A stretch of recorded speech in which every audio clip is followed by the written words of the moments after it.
J. Edgar Hoover once said, "Justice is incidental to law and order." These are the words of one of the greatest directors of the FBI. Originally, the Federal Bureau of Investigation wasn't the significant and structured organization it is today, but because of the actions of J. Edgar Hoover and in part from the FBI's history, it has grown into the respected agency it is today. Originally, the FBI wasn't the powerful and significant investigation agency it is today. The Bureau first began as a small group of investigators working with the Department of Justice. It originally had to borrow agents from other agencies like Customs and the Treasury Department. That all changed in 1908 when U.S. Attorney General Charles J. Bonaparte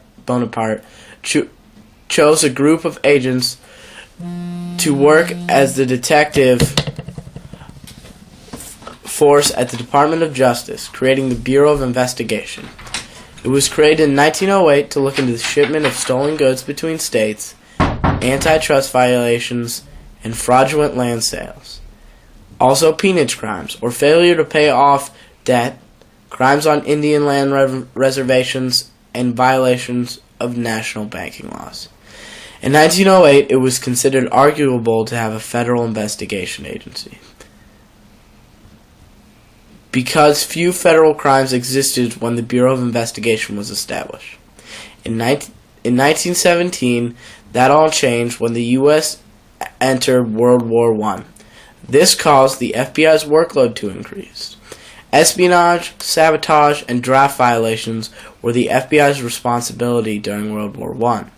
And in 1919, the National Motor Act brought more power to the FBI. William J. Flynn, a former head of Secret Service, was the first to use the title Director of the FBI when he was appointed in 1919. Prohibition, or 1921 to 1935, was a period in which the FBI gained fame and power. The Federal Bureau of Investigation also targeted the Ku Klux Klan, or the KKK, during the War on Crime. The persona of G-men, or FBI agents, gained more power and respect. The force was called the Bureau of Investigation until 1935, when it was given its new title, the Federal Bureau of Investigation. The FBI's history has a lot to do with its power and influence, but so do the actions of J. Edgar Hoover. J. Edgar Hoover's actions have contributed much to the FBI's influence and structure. Attorney General Harlan Fiske Stone chose J. Edgar Hoover as director in 1942. Hoover was born on the 1st of January 1895 in Washington, D.C. In 1917, he graduated from George Washington University Law School. Hoover served as director for 48 years. He was in charge of the Federal Bureau of Investigation from 1942 until he died. He joined the Federal Bureau of Investigation in 1917 and set the Bureau on a path to become the lead investigation agency in the 20th century. Hoover shaped the FBI by hiring people for their skills and abilities. He created a fingerprint record, a crime laboratory, and a training academy. He went in front of Congress and persuaded them to allow agents to carry firearms and make arrests.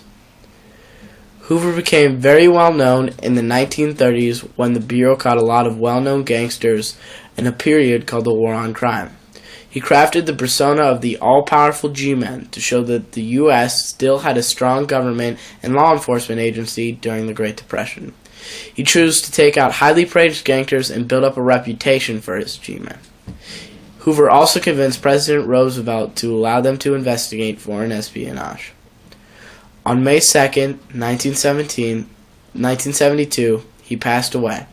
Hoover was a leader who was very instrumental to the FBI becoming one of the most respected agencies in the world. The FBI is currently one of the most respected investigation agencies in the world. In 1962, a separate FBI building was approved by Congress. The building got its name 2 days after J. Edgar's death.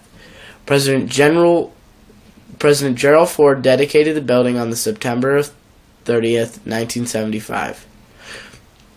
Charles F. Murphy and Associates from Chicago, Illinois were picked as the architects, and Bernswinger, Hotch, Arnold and Associates from Akron, Ohio were picked to handle engineering.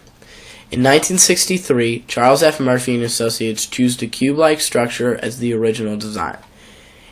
In April 1962, the supposed cost was $60 million, and on January 2nd, 1963, the land surrounding by Pennsylvania Avenue, East Street, 9th Street, and 10th Streets was declared as the site for the FBI building.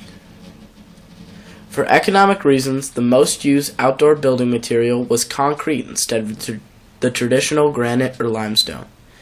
On October 7th, 1964, the NCPC, or National Capital Planning Commission, approved the design and its security measures.